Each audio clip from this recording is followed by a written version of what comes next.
안녕하세요. 오늘의 데일리 뉴스레터에 오신 것을 환영합니다. 1. 호주의 충격적인 성명서. 2.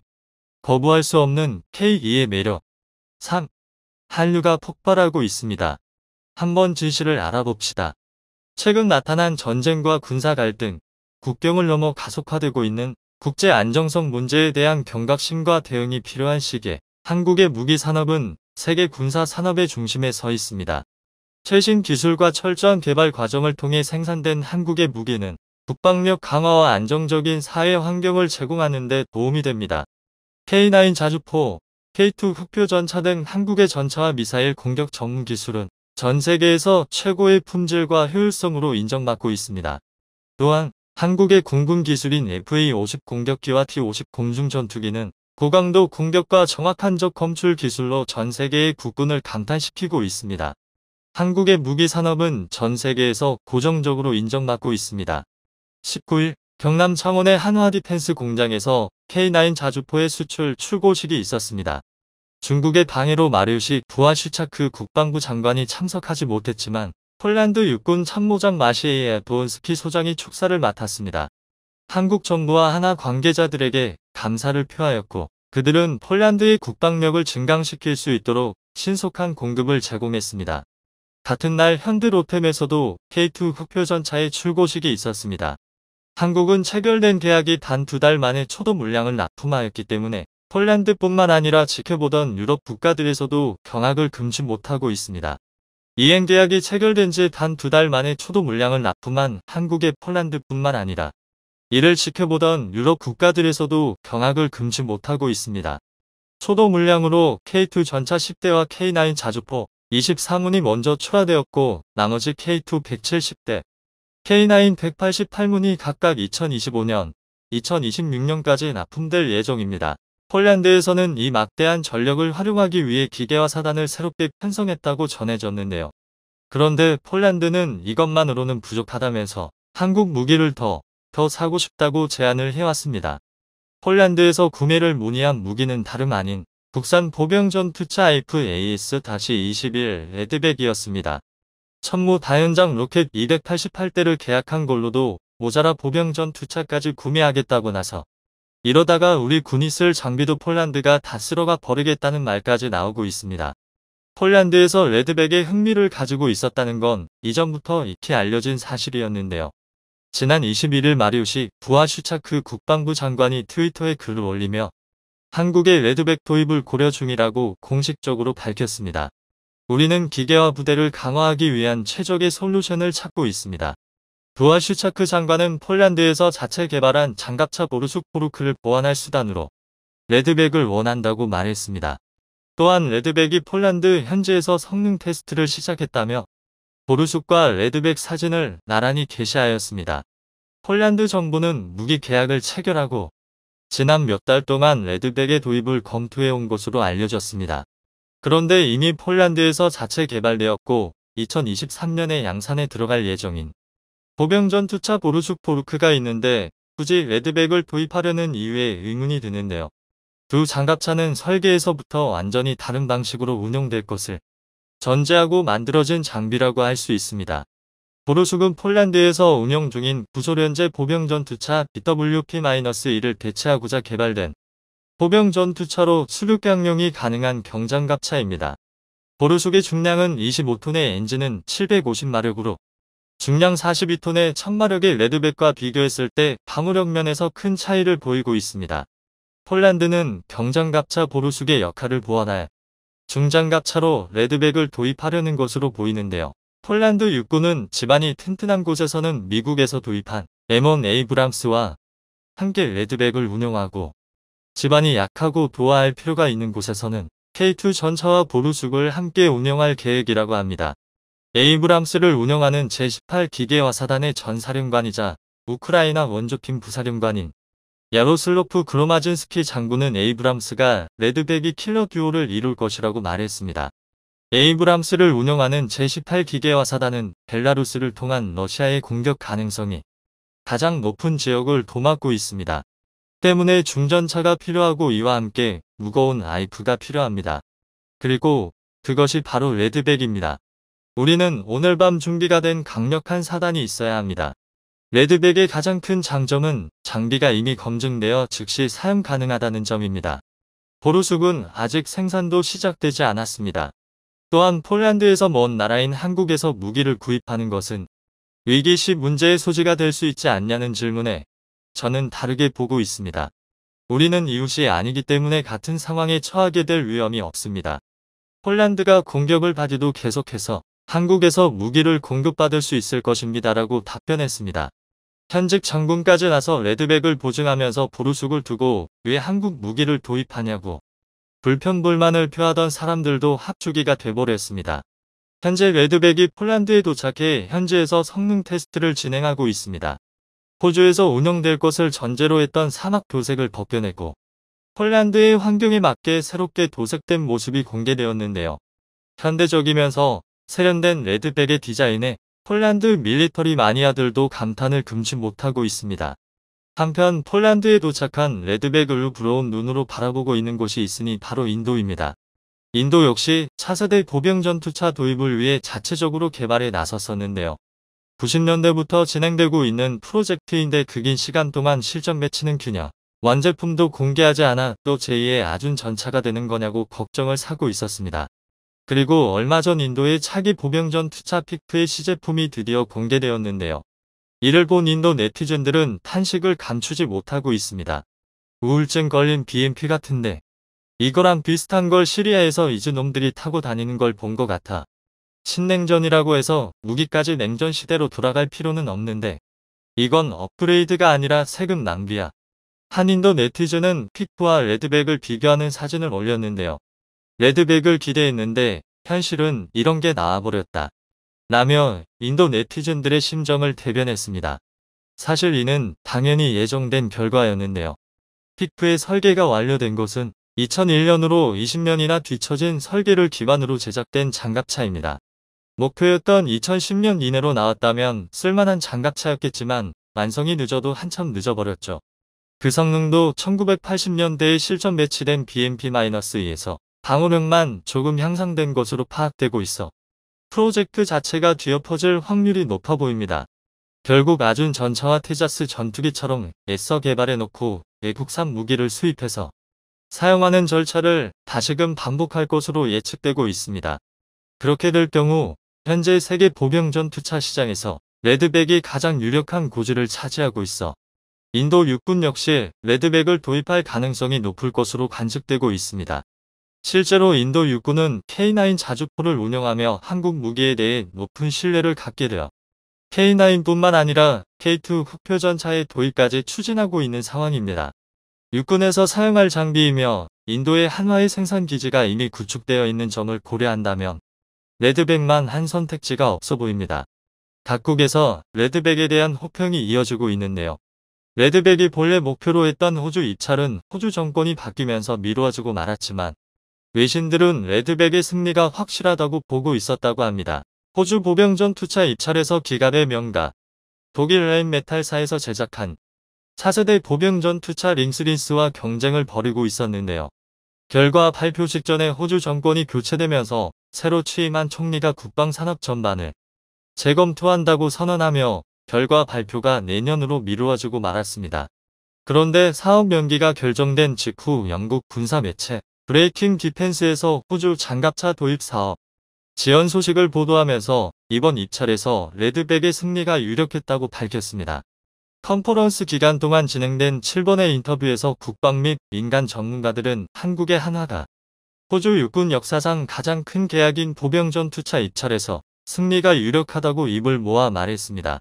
한방산 전문가는 최근 폴란드와 같은 나토 국가에 판매한 큰 성과가 있는 한화가 보유한 공급망의 이점을 경쟁자인 라인메탈사가 극복할 수 있다고 생각하지 않습니다. 라고 말했다고 합니다.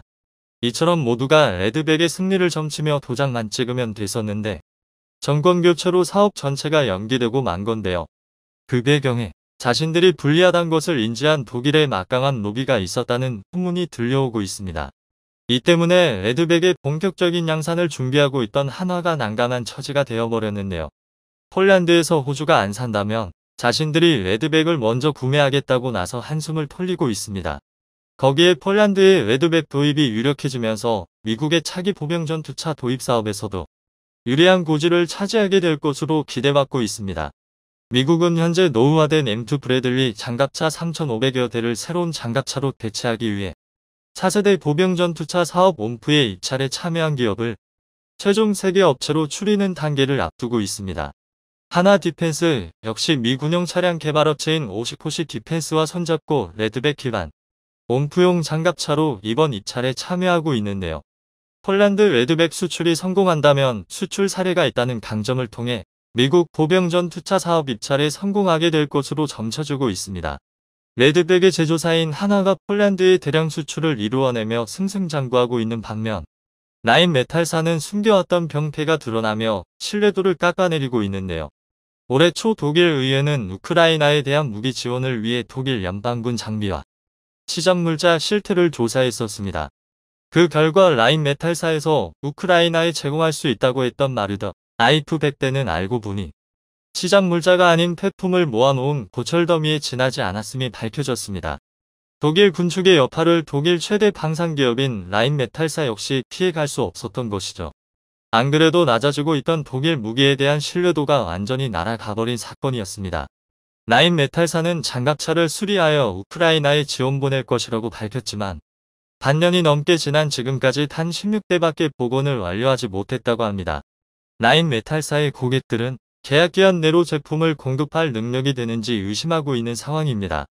폴란드 덕분에 역대 최대 규모의 방산 수출 기록을 세우며 대한민국이 무기 수출 8위에 올라서며 방산 강국으로 우뚝 설 수 있었습니다. 하지만 수조에 달하는 거금이 걸린 만큼 폴란드가 대금 지불 능력이 있는지 근시일 내로 지불할 의사가 있는지를 확실하게 따져봐야 합니다. 인도네시아의 사례를 잊지 말고 신중한 판단이 이루어지길 바랍니다. 한국 K2 전차의 노르웨이 수출이 사실상 결정됐습니다. 그리고 이 소식이 전해지자 국내외의 반응이 갈렸습니다. 한쪽에서는 한국 방산의 빠른 성장세에 주목하는 기사를 냈고 또 다른 편에서는 한국이 자국 안보보다 수출에 신경 쓴다는 비판이 나왔습니다. 이 때문에 우리 국민들은 어느 게 맞는 선택인지 혼란스러운데요. 대체 어떻게 된 일일까요? 지난 9월 28일 K2 흑표 전차의 개발사인 한국의 현대로템과 노르웨이의 콩스버그 사이에 협약이 체결됐습니다. 구체적으로는 양사가 국제 방산 시장에 무기를 수출할 때 공동 개발을 함께 추진하고 비즈니스에서도 협력하기로 결정했는데요. 그리고 얼마 지나지 않은 지난 10월 6일 현대로템과 노르웨이 방산회사 남무가 마찬가지로 현대로템과 방산 협약을 맺었습니다. K2 전차용 고폭탄과 산탄, 철갑탄을 공동 개발하고 생산하기로 결정했습니다. 개발에 70억 원, 양산에 1,500억 원을 사용할 예정입니다. 이처럼 한국과 노르웨이의 방산 협력이 계속 이어지자 국제사회에서 노르웨이가 자국이 도입할 신형 전차 100대를 한국의 K2로 결정지었다고 말하고 있습니다. 그렇지 않고서야 K2 개발에 관한 여러 협약이 체결될 리가 없다는 것인데요. 심지어 이를 방증하듯이 노르웨이의 한 언론에서는 한국이 6개월 내 24대의 K2를 수출하기로 했다는 보도가 나왔습니다. 만약 이것이 사실이라면 전차 도입금만 1조 7천억 원에 달하며 이후 후속 사업까지 더하면 수조 원의 이득을 얻은 것입니다. 한마디로 좋은 소식인데요.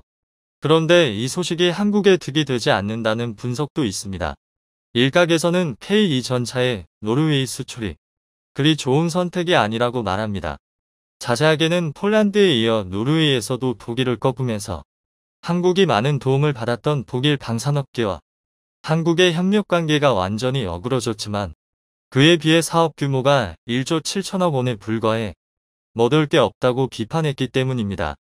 뿐만 아니라 국군이 도입해야 할 전차를 계속 수출용으로 넘겨서 국내의 전차 도입 물량이 크게 부족해졌다는 지적도 있는데요. 이렇게 보면 방산에 대해 잘 모르시는 분들은 이번 노르웨이 수출이 과연 우리나라에 이익이 되는지 고민될 수밖에 없습니다. 그런데 그런 걱정은 하실 필요가 없습니다. 이번 방산 협력을 통해 한국이 얻을 수 있는 이익은 정말 막대합니다. 하나하나 따져보면 이 사업을 따낸 게 대한민국의 큰 이득이라는 사실을 알 수 있는데요. 그래서 준비했습니다. 오늘은 노르웨이의 K2 전차 수출에 대한 여러 논란이 왜 대한민국에 이득이 되는지를 확실하게 알려드리겠습니다. 한국 탱크가 전 유럽을 석권 중입니다. 폴란드와 1000대의 K2 전차 수출이 맺어진데요. 노르웨이에 100대의 전차를 수출하는 사업이 사실상 성사됐다는 이야기가 국내외에서 정설처럼 받아들여지고 있습니다. 이에 더해 지난 9월 21일 전세기를 타고 방문했던 슬로와키아, 폴란드처럼 우크라이나의 바로 옆에 있는 루마니아도 한국제 전차를 원하고 있습니다. 또 이집트, 오만 등 먼저 이야기가 나온 나라들까지 합할 경우 K2 전차 2000대 수출도 충분히 현실적인 이야기입니다. 그리고 이렇게 K2 전차가 잘 팔릴수록 K2 전차의 성능을 부러워하는 국가가 늘고 있습니다. 그 증거로 지난 10월 6일 프랑스 군사 언론 메타 디펜스는 미국 제너럴 다이나믹스가 에이브람스 X로 독일의 KF-51 그리고 한국의 K2 흑표와 맞서려 한다는 기사를 게재했습니다.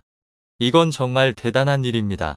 사실 한국은 지난 1981년 지금은 제너럴 다이내믹스의 지상사업부가 된 크라이슬러 디펜스의 도움을 받아 K1 전차를 만들었습니다. 말이 도움이지 사실상 설계부터 시제 생산까지 전부 미국이 담당하고 대부분의 부품 역시 미제가 사용됐는데요. 당시 우리 기술진이 할 수 있었던 것은 미국 기술진이 가르쳐주던 기술을 열심히 배우는 것뿐이었습니다. 하지만 40년이 흐른 지금은 오히려 판세가 바뀌었습니다. 대한민국이 정말 혼자 만들어낸 K2 전차가 그 대단하던 크라이슬러 개발진이 만들었던 M1 전차의 최종 개량형과 경쟁하고 있기 때문입니다. 이는 정말 기적 같은 성과입니다. 그런데 이게 끝이 아닙니다. 메타 디펜스는 K2 흑표 전차의 경쟁 상대로 독일이 수십 년 동안 자랑하던 레오파르트 2 전차가 아니라 나인메탈이 공개한 신형 4세대 전차 KF-51을 경쟁 상대로 꼽았습니다. KF-51은 레드백이 자랑하는 센서 장비인 아이언 비전을 뛰어넘는 우수한 차세대 센서로 중무장했으며 무엇보다 이전까지 개발된 모든 전차가 감히 상대할 수 없는 압도적인 성능이 130mm 전차포를 장착하고 있습니다. 그래서 여러 군사 전문가들이 입을 모아 러시아가 자랑하던 4세대 전차 T-14 아르마타는 전차 모양 쓰레기에 불과하며 KF 슈난 판터야말로 진정한 4세대 전차라 평할 정도입니다. 그리고 이런 판터와 K2가 동일한 비교 선상에 올랐다는 것은 한국의 K2가 세계 방산 시장에서 독일의 레오파르트 2 전차를 완전히 압살했다는 뜻입니다. 다른 나라들이 한국의 K2를 높게 평가하는 데에는 여러 이유가 있습니다. 그중 우리 기업이 우수한 생산성과 저렴한 단가, 그리고 동등 내지 우위의 성능, 결정적으로 무엇보다 고쳐달라고 사정을 해도 듣는 척하다 많은 독일과 달리 제각제각 반응하는 무수한 서비스 등으로 같은 수준의 전차라면 무조건 K2 전차를 선택하게 했기 때문입니다. 이번 노르웨이 수출 사업만 해도 그렇습니다. 노르웨이는 독일과 작은 발트의 하나를 사이에 둔 이웃 국가이며 상당한 숫자의 레오파르트 2 전차를 보유하고 있었습니다. 따라서 일반적으로는 거리도 가깝고 평판도 좋은 독일의 레오파르트 2를 고르는 게 맞습니다. 그러나 지금 노르웨이가 보여주는 행보는 명백하게 K2가 노르웨이의 차기 주력 전차가 되었음을 보여주고 있습니다. 시장을 독점하던 시절 독일이 보여준 갑질과 달리 대한민국은 파트너 나라에 대한 신뢰, 독일 전차보다 후세대에 만들어져서 개량이 자유로운 점, 노르웨이의 또 다른 이웃인 폴란드가 1000대나 구매를 결정한 것이 영향을 끼친 것으로 보입니다. 이와 같이 우리의 자랑스러운 국산 전차 K2는 전차 후진국이었던 대한민국을 미국, 독일과 함께 세계 최고의 전차를 만드는 전차 3강의 반열로 올렸습니다. 하지만 그렇다고 우리 전차 기술이 독일과 미국을 완전히 따라잡은 것은 아닙니다. 먼저 미국의 에이브람스 X는 모든 면에서 이번에 한국이 폴란드에 공급하는 K2PL을 압도합니다. 화력, 장갑, 첨단 센서, 전장관리 체계 등 전차가 필요로 하는 모든 기준에서 한국보다 우수합니다. 단지 너무 비싸고 연비가 나빠 미국이 아니라면 쉽게 운영하기 어려운 점 때문에 수출 시장에서 좀 부진할 뿐인데요. 그 증거로 1000대의 K2PL을 도입하기로 한 폴란드는 K2PL과 별개로 M1 계열 전차를 추가로 도입합니다. 장갑이 약한 대신 가벼운 데다 유기압 현수 장치 등이 있어 홈즈 기동에 적합하고 디젤 엔진을 사용해 연비가 무수한 K2 전차를 경전차로 쓰고 연비가 나쁘고 비싸지만 장갑을 비롯한 종합 성능이 우수한 M1 전차를 중전차로 쓸 계획인데요. 이것만 봐도 단순 성능 면에서 한국이 미국을 압도한다고 말하기에는 무리가 있습니다. 그리고 이건 독일과 비교해도 마찬가지입니다. 현재 독일은 라인메탈사가 공개한 KF 쉐낭판토와 더불어 프랑스와 독일 KMW사가 공동 개발하는 MGCS 전차의 개발을 진행하고 있습니다. 두 전차 모두 미래전 개념이 적극적으로 채용됐고 2030년대까지 개발을 마무리 지을 예정인데요. 이 두 전차는 K2가 아무리 개량을 하더라도 현실적으로 이기기 어렵습니다. 한때는 최강의 전차였던 레오파르트 2가 10여 차례의 개량을 거치면서 설계의 한계를 맞고 K2 전차에 밀려 시장에서 도태된 것처럼 설계 시점의 격차가 너무 크기 때문입니다. 따라서 한국이 독일과 미국 등 세계 최강의 전차 강국들과 계속 어깨를 마주하기 위해서는 K2 전차의 끊임없는 개량과 더불어 K3 전차를 조속히 개발할 필요가 있습니다.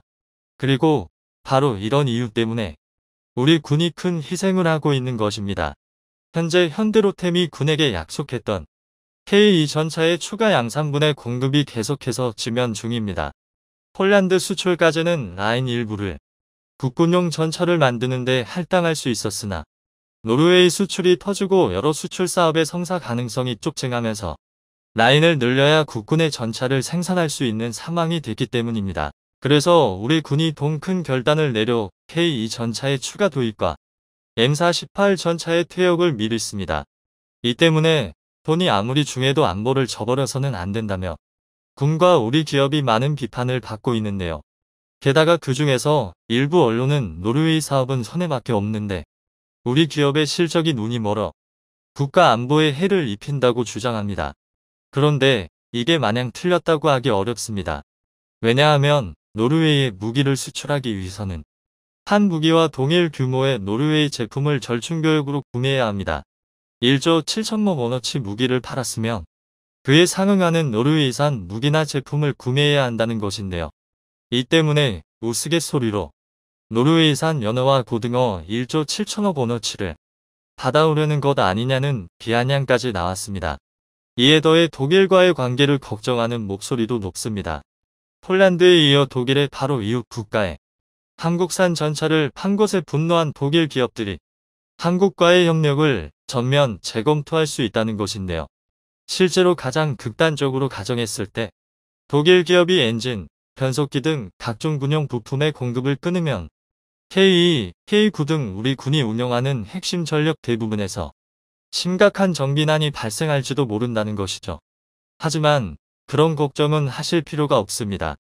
먼저 독일이 판매하는 부품은 국산화가 끝났거나 곧 끝날 예정이므로 독일이 부품 공급을 끄는 것은 자기 손으로 좋은 고객을 끊는 우매한 행위입니다. 그리고 노르웨이의 경우 한국군은 매우 현명한 방식으로 절충교역 문제를 해결했습니다. 그 이유는 콩스버그, 남모와의 정협력이 이를 증명하는데요. 여러 보도자료에 따르면 콩스버그는 현대로템과 RWS의 공동개발을 결정했습니다. RWS는 장갑차나 전차에 달리는 무인 대포로 주로 기관총이 달리지만 경우에 따라 대전차 미사일이나 교란용 연막탄 등이 함께 장비되는 첨단 장비입니다. 이 분야에서 콩스버그의 기술은 세계적으로 알아줍니다. 국내에서 RWS를 생산하는 업체가 같은 현대 계열사인 현대위해라는 것을 고려할 때 이번 공동 개발을 통해 양국이 서로 부족한 점을 메워 압도적인 성능의 차세대 RWS를 생산하려는 것으로 보입니다. 남모와의 협력도 마찬가지입니다. K2 전차가 사용하는 국산 전차탄은 무수합니다. 특히 국산 날개만정 분리철 각탄 K279는 텅스텐 탄자의 자기첨 에어가 가능해 독일의 전차포탄과 동등한 성능을 자랑합니다. 하지만 고성능 폭약 분야에서는 우리의 위치가 독보적이지 않습니다. 그런데 남모는 이 분야에서 세계적으로 꽤 잘 나갑니다. 한때 발전된 무기로 전 세계를 호령했던 유럽의 이론답게 고성능 탄약을 제조하는 능력이 탁월한데요. 따라서 이번 협약을 통해 한국과 노르웨이 양국이 가지지 못했던 군사기술을 교류하는 협력관계를 구성하는 데 성공했습니다. 그리고 이건 고작 1조 7천억 원무로는 절대 해낼 수 없는 굉장한 성과입니다. 즉 방산무기 분야에서 가장 중요한 선택과 집중이라는 게 가능해졌기 때문입니다.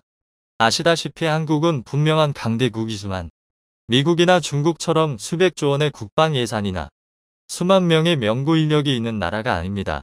이 때문에 대한민국이 아무리 뛰어난 인재와 기술을 가지고 있더라도 한 번에 개발하고 개선할 수 있는 무기의 종류와 규모는 한계가 많았습니다.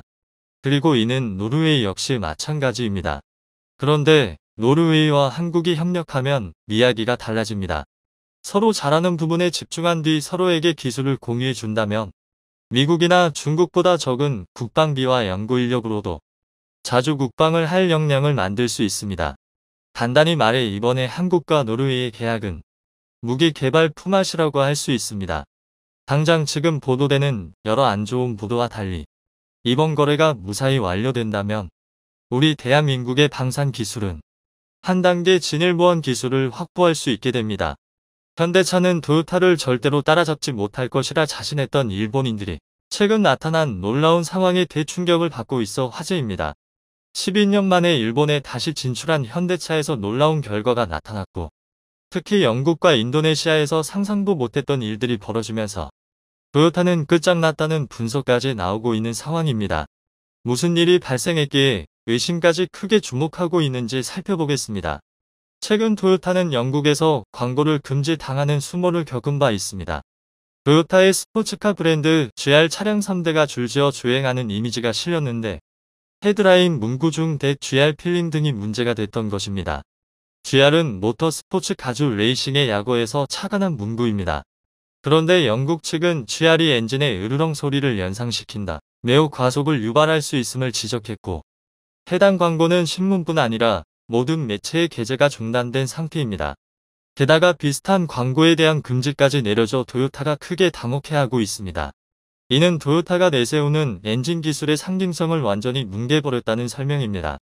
분석가들은 토요타의 갑질 행동에 영국이 강력 반응한 것이란 의견을 내놓고 있습니다. 영국 정부의 내체로 정책에 토요타가 반기를 들었기 때문입니다. 영국 정부는 2030년부터 휘발유와 디젤 차량 판매를 금지하고 2035년부터는 하이브리드차 판매를 금지한다는 발표를 한 바 있습니다. 이를 지키지 않을 경우 막대한 벌금 부과를 예고한 것입니다. 이에 토요타는 강력 반발했고 영국 내 제조를 중단하겠다는 위협을 했습니다. 토요타는 과거 27억 5천만 파운드를 들여 영국에서 네 번째로 큰 자동차 공장을 지었고 현지에서 3,000명의 직원을 고용하고 있는 상태였습니다. 그런데 일순간에 3,000명을 해고하겠다며 영국을 압박한 것입니다. 토요타는 영국에서 연간 13만 대의 차량을 생산해 주변국 등으로 수출해 왔습니다. 영국으로서도 토요타의 압박은 무시할 수 없는 내용이었죠. 하지만 영국 정부는 토요타 광고까지 급제하며 강력 대응을 예고한 상태입니다. 이런 상황에 이미지가 크게 높아지고 있는 기업은 바로 현대차 그룹입니다. 일찌감치 전기차를 내놓으며 영국 내 정책을 따라가는 모습을 보였기 때문입니다. 최근에는 영국 시장 진출 이후 처음으로 두 자릿수 점유물을 기록하기도 했습니다. 1982년 영국에 포니를 첫 수출한 이후 40년 만에 두 자릿수 점유물이 된 것입니다. 8월까지의 점유율은 12.5%로 지난해 대비 3.4% 더 높아진 것으로 나타났습니다. 고급 브랜드인 제네시스 판매량 또한 7배나 늘어난 상태입니다. 반면 토요타는 7%, 혼다 1.6% 등 일본차 점유물은 쑥대밭이 되고 있습니다. 타인해설 타입스 등 영국 언론들은 현대차를 부각시키는 기사를 쏟아내고 있습니다. 테슬라와 현대차 그룹의 관계를 과거 애플과 삼성전자에 비유하면서 말입니다. 2010년 세계 스마트폰 시장에서 삼성전자 점유물은 6% 미만이었고 애플이 20% 이상 앞서고 있었지만 삼성이 갤럭시 출시 2년 만에 애플을 추월했던 부분을 예로 든 것입니다. 외신은 현대차가 향후 테슬라를 제치고 전기차 부분 1위에 오를 가능성도 언급하고 있습니다. 현대차는 미국 전기차 시장에서 테슬라에 이어 2위를 한 바 있습니다. 그리고 유럽 전기차 시장 점유율도 12%에 이른 상황입니다. 그런데 최근 인도네시아에서 벌어진 일은 일본을 더욱 충격에 빠뜨리고 있습니다. 현대차의 인도네시아 생산 규모는 일본 혼다도 꺾어버린 것으로 나타났습니다. 8월 1만 2천 대 이상을 생산하며 전월 대비 2배로 급증해 5위에 올라선 상황입니다. 1에서 4위는 모두 일본차 브랜드이지만 토요타를 제외하고는 차이가 크지 않아 2위까지는 쉽게 따라잡을 것으로 보고 있습니다. 현대차는 인도네시아 공장에서 크레타에 이어 산타페를 만들기 시작했고 올 3월부터 전용 전기차 아이오닉 5 생산도 본격화하고 있습니다. 현대차 관계자는 아이오닉 5 등으로 전기차 시장에서 위상이 높아지면서 일반 차량 판매도 확대되는 선순환 효과가 나타나고 있다는 설명을 했습니다. 아이오닉 5는 정식 출시된 지 6일 만에 1,600건의 주문이 몰렸으며 8월까지 700대 가까이가 인도된 상황입니다. 최근까지 현지에서 팔린 전기차 중 현대차 점유율은 90%를 넘기고 있습니다. 게다가 7월과 8월 각각 5,000대 이상의 크레타를 인근 국가로 수출하며 이미지 개선 효과가 톡톡히 나타나고 있는 상황입니다. 아세안 지역은 부품 현지화율이 40% 이상일 경우 협정국 간 무관세 혜택을 받을 수 있습니다. 일본 자동차 업체들의 텃밭이었던 동남아 시장이 한국으로 넘어오고 있는 것입니다. 현재 인도네시아에 등록된 내연 자동차 중 일본차 비율은 90% 이상입니다. 동남아 전체로 범위를 넓혀도 그 비율은 70% 이상입니다. 지난해 기준 동남아 국가 전체 인구는 약 6억 6,700만 명 수준이기에 일본이 엄청난 시장을 차지하고 있었던 것입니다. 그런데 해당 시장이 현대차로 한 발 더 다가오자 일본이 경악하고 있습니다. 인도네시아는 2030년까지 전기차 비율을 25%로 늘린다는 방침입니다. 그리고 2040년까지 내연기관 오토바이 판매를 금지하고 2050년부터는 내연기관 자동차 판매도 금지한다는 계획을 세우고 있습니다. 시간이 어느 정도 있어 일본도 안심하고 있었지만 인도네시아가 향후 3년간 관용차를 전기차로 전환하겠다고 발표하자 난리가 나고 있습니다. 전기차를 비롯한 전기 오토바이, 전기버스 등 89만 2천 대를 관용차로 조달하겠다며 이를 실현하기 위한 연간 예산을 약 4조 원 이상 책정했기 때문입니다. 현대차 공장이 위치한 지자체가 이미 아이오닉 5를 관용차로 선정한 만큼 향후 추가적인 수주전에서 현대차가 우위를 차지할 것이란 분석입니다.